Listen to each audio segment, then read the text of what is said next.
بسم اللہ الرحمن الرحیم۔ السلام علیکم ناظرین۔ رات کی تاریکی دھیرے دھیرے چھٹ رہی تھی۔ صبح صادق کے آثار نمودار ہونے لگے تھے۔ شہر میں بسنے والے ابھی میٹھی نیند سو رہے تھے۔ شہر کے پر رونق بازاروں میں سناٹا تھا اور سڑکیں ویران تھیں۔ درخت بھی یوں سر جھکائے کھڑے تھے گویا انہیں بھی نیند آ گئی ہو۔ ایسے میں شہر کی ایک 2 منزلہ عمارت کی کھڑکیوں سے روشنی جھلک رہی تھی۔ محسوس ہوتا تھا کہ اس عمارت کے رہنے والے سحر خیزی کے عادی ہیں۔ عمارت کے اندر ایک صاحب خوان میں کھانے پکانے کی مختلف اشیاء رکھ رہے تھے۔ خوان سے جانے کے بعد انہوں نے اسے اٹھا لیا۔ ان کا رخ اب زینے کی جانب تھا۔ وہ سیڑھیاں طے کرتے ہوئے عمارت کی سب سے بالائی منزل پر پہنچ گئے۔ بالائی منزل کے ایک کمرے کے دروازے پر انہوں نے دستک دی۔ دروازہ کھل گیا۔ وہ خوان لے کر اندر داخل ہو گئے۔ دروازہ ایک بزرگ نے کھولا تھا۔ ان بزرگ کا چہرہ بڑا پرکشش لیکن نہایت باروب تھا۔ ان کی خوابیدہ سی آنکھوں سے محبت و شفقت جھلکتی تھی۔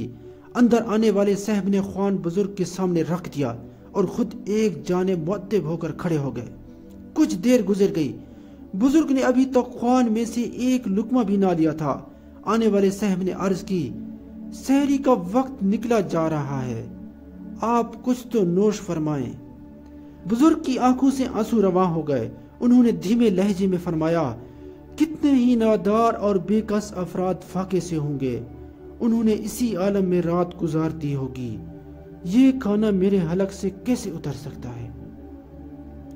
بزرگ نے ان صاحب کے اصرار کے باوجود ایک لقمہ تک نہ لیا اور سحری کے بغیر ہی روزہ رکھ لیا۔ یہ بزرگ تھے صوفیاء کے عظیم تاجدار حضرت نظام الدین اولیاء رحمت اللہ علیہ، جنہوں نے انتھک محنت کے ذریعے برے صغیر میں چشتیہ سلسلے کی اصلاحی تاریخ کو بے حد منظم اور مستحکم کر دیا اور ہزاروں انسانوں کو نیکی اور نجات کا راستہ دکھایا۔ آپ نے دلوں میں شریعت پر عمل کا جو بیج بویا وہ اتنا بار آور ثابت ہوا کہ اس کے ثمرات پورے برے صغیر پاک و ہند میں پھیل گئے۔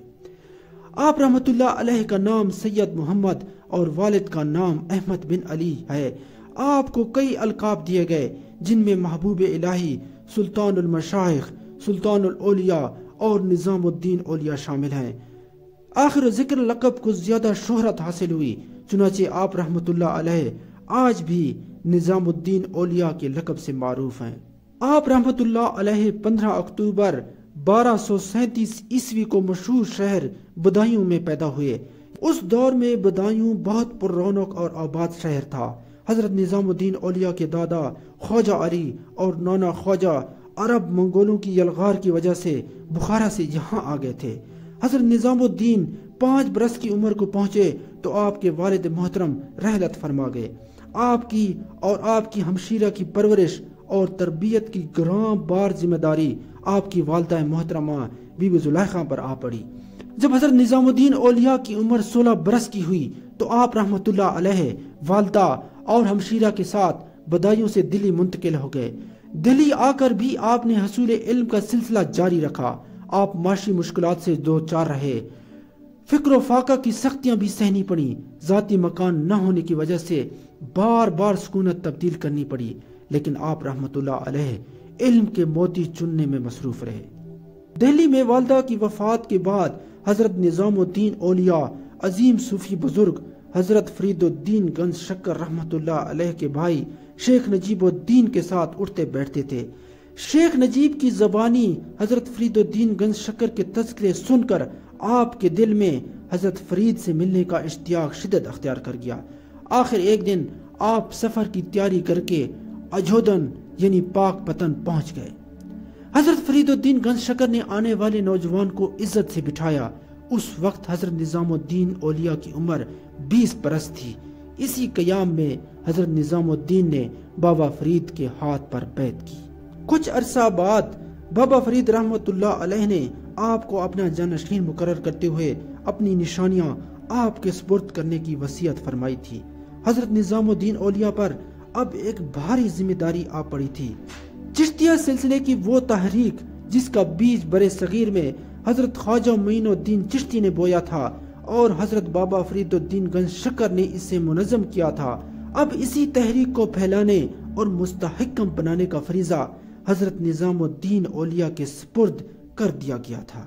حضرت نظام الدین اولیاء رحمۃ اللہ علیہ نے اپنی تمام تر عمر حصول علم، درس و تدریس اور اصلاح و تبلیغ میں بسر کی، اور کتابوں کی تصنیف و تالیف کی طرف توجہ فرمانے کی بجائے انسان تصنیف کیے۔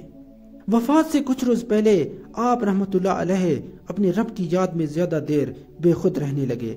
آپ نے اپنے گھر کی تمام اشیاء نادار اور مستحق افراد میں تقسیم کروا دی۔ آپ کے ایک مرید کے ذریعے بعض لوگوں نے دریافت کیا کہ آپ رحمۃ اللہ علیہ کی وفات کے بعد آپ کو لوگ اپنی بنوائی ہوئی عمارت میں سپرد خاک کرنے کے خواہش مند ہیں، آپ کسی ایک کو اس بات کی اجازت دے دیں۔ یہ سن کر حضرت نے فرمایا، میں کسی عمارت میں دفن ہونا نہیں چاہتا، مجھے جنگل میں سپرد خاک کیا جائے۔ آخر 3 اپریل 1325 کا سورج طلوع ہوا تو ایک جہان کو اپنی کرنوں سے منور کرنے والے اس آفتاب نے اس جہاں کو خیر باد کہا۔ آپ رحمت اللہ علیہ کی نماز جنازہ حضرت بہاؤالدین زکریا ملتانی نے پڑھائی۔ آپ کو آپ کی وصیت کے مطابق کھلے میدان میں سپرد خاک کیا گیا۔ بعد میں برصغیر کے حکمران محمد تغلق نے آپ کی قبر پر گنبد تعمیر کروا دیا۔ مزید ایسی ویڈیوز دیکھنے کے لیے ہمارے چینل کو سبسکرائب کریں۔ شکریہ۔